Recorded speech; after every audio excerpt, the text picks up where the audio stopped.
the vain jackdaw.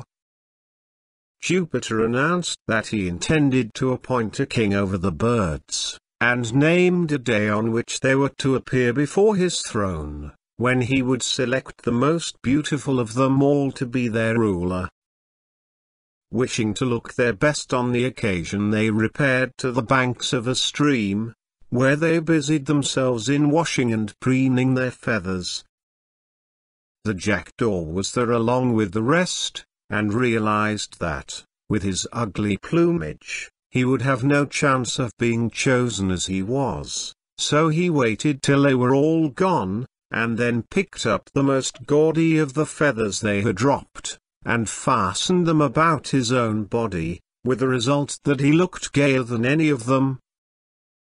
When the appointed day came, the birds assembled before Jupiter's throne, and, after passing them in review, he was about to make the jackdaw king, when all the rest set upon the king-elect, stripped him of his borrowed plumes, and exposed him for the jackdaw that he was. The Traveller and his Dog. A traveller was about to start on a journey, and said to his dog, who was stretching himself by the door, "Come, what are you yawning for? Hurry up and get ready, I mean you to go with me." But the dog merely wagged his tail and said quietly, "I'm ready, master, it's you I'm waiting for." The Shipwrecked Man and the Sea. A shipwrecked man cast up on the beach fell asleep after his struggle with the waves.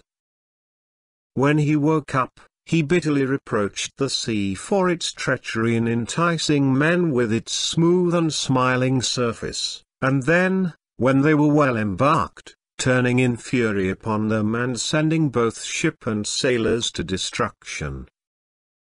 The sea arose in the form of a woman, and replied, "Lay not the blame on me, O sailor, but on the winds. By nature I am as calm and safe as the land itself, but the winds fall upon me with their gusts and gales, and lash me into a fury that is not natural to me." The Wild Boar and the Fox. A wild boar was engaged in whetting his tusks upon the trunk of a tree in the forest when a fox came by and, seeing what he was at, said to him, "Why are you doing that, pray? The huntsmen are not out today, and there are no other dangers at hand that I can see."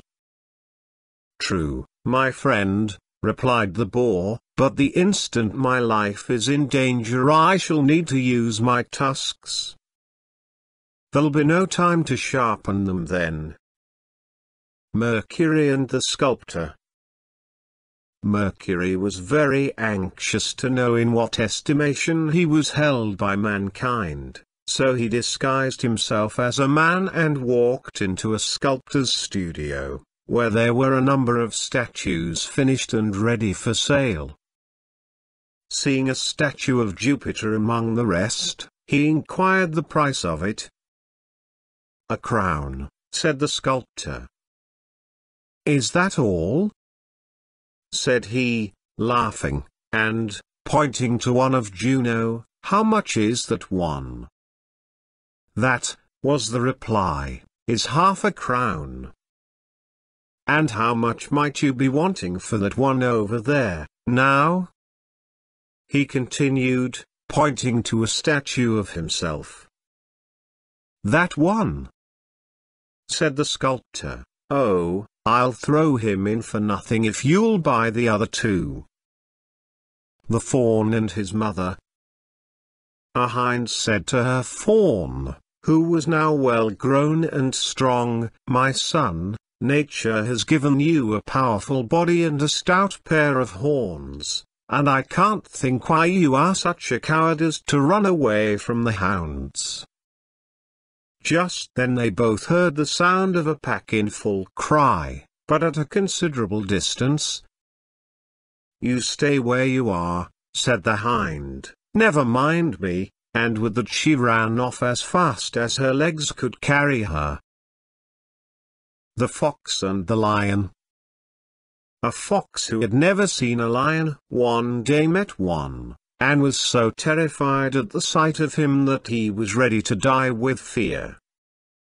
After a time he met him again, and was still rather frightened, but not nearly so much as he had been when he met him first. But when he saw him for the third time he was so far from being afraid that he went up to him and began to talk to him as if he had known him all his life.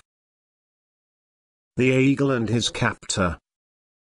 A man once caught an eagle, and after clipping his wings turned him loose among the fowls in his hen house, where he moped in a corner, looking very dejected and forlorn. After a while his captor was glad enough to sell him to a neighbor, who took him home and let his wings grow again. As soon as he had recovered the use of them, the eagle flew out and caught a hare, which he brought home and presented to his benefactor. A fox observed this, and said to the eagle, "Don't waste your gifts on him. Go and give them to the man who first caught you, make him your friend, and then perhaps he won't catch you and clip your wings a second time." The Blacksmith and his Dog. A blacksmith had a little dog, which used to sleep when his master was at work, but was very wide awake indeed when it was time for meals. One day his master pretended to be disgusted at this, and when he had thrown him a bone as usual, he said, "What on earth is the good of a lazy cur like you? When I am hammering away at my anvil, you just curl up and go to sleep, but no sooner do I stop for a mouthful of food than you wake up and wag your tail to be fed. Those who will not work deserve to starve." The Stag at the Pool. A thirsty stag went down to a pool to drink. As he bent over the surface he saw his own reflection in the water, and was struck with admiration for his fine spreading antlers, but at the same time he felt nothing but disgust for the weakness and slenderness of his legs. While he stood there looking at himself, he was seen and attacked by a lion. But in the chase which ensued, he soon drew away from his pursuer, and kept his lead as long as the ground over which he ran was open and free of trees. But coming presently to a wood, he was caught by his antlers in the branches, and fell a victim to the teeth and claws of his enemy. "Woe is me!" he cried with his last breath. "I despised my legs, which might have saved my life, but I gloried in my horns, and they have proved my ruin. What is worth most is often valued least." The Dog and the Shadow. A dog was crossing a plank bridge over a stream with a piece of meat in his mouth, when he happened to see his own reflection in the water. He thought it was another dog with a piece of meat twice as big, so he let go his own, and flew at the other dog to get the larger piece. But, of course, all that happened was that he got neither, for one was only a shadow, and the other was carried away by the current. Mercury and the Tradesman. When Jupiter was creating man, he told Mercury to make an infusion of lies, and to add a little of it to the other ingredients which went to the making of the tradesman. Mercury did so, and introduced an equal amount into each in turn: the tallow chandler, and the greengrocer, and the haberdasher, and all, till he came to the horse dealer, who was last on the list, when, finding that he had a quantity of the infusion still left, he put it all into him. This is why all tradesmen lie more or less, but they none of them lie like a horse dealer. The Mice and the Weasels. There was war between the mice and the weasels, in which the mice always got the worst of it, numbers of them being killed and eaten by the weasels. So they called a council of war, in which an old mouse got up and said, "It's no wonder we are always beaten, for we have no generals to plan our battles and direct our movements in the field." Acting on his advice, they chose the biggest mice to be their leaders, and these, in order to be distinguished from the rank and file, provided themselves with helmets bearing large plumes of straw. They then led out the mice to battle, confident of victory, but they were defeated as usual, and were soon scampering as fast as they could to their holes. All made their way to safety without difficulty except the leaders, who were so hampered by the badges of their rank that they could not get into their holes, and fell easy victims to their pursuers. Greatness carries its own penalties. The Peacock and Juno. The peacock was greatly discontented because he had not a beautiful voice like the nightingale, and he went and complained to Juno about it. "The nightingale's song," said he, "is the envy of all the birds, but whenever I utter a sound I become a laughing stock." The goddess tried to console him by saying, "You have not, it is true, the power of song, but then you far excel all the rest in beauty. Your neck flashes like the emerald and your splendid tail is a marvel of gorgeous color." But the peacock was not appeased. "What is the use," said he, "of being beautiful, with a voice like mine?"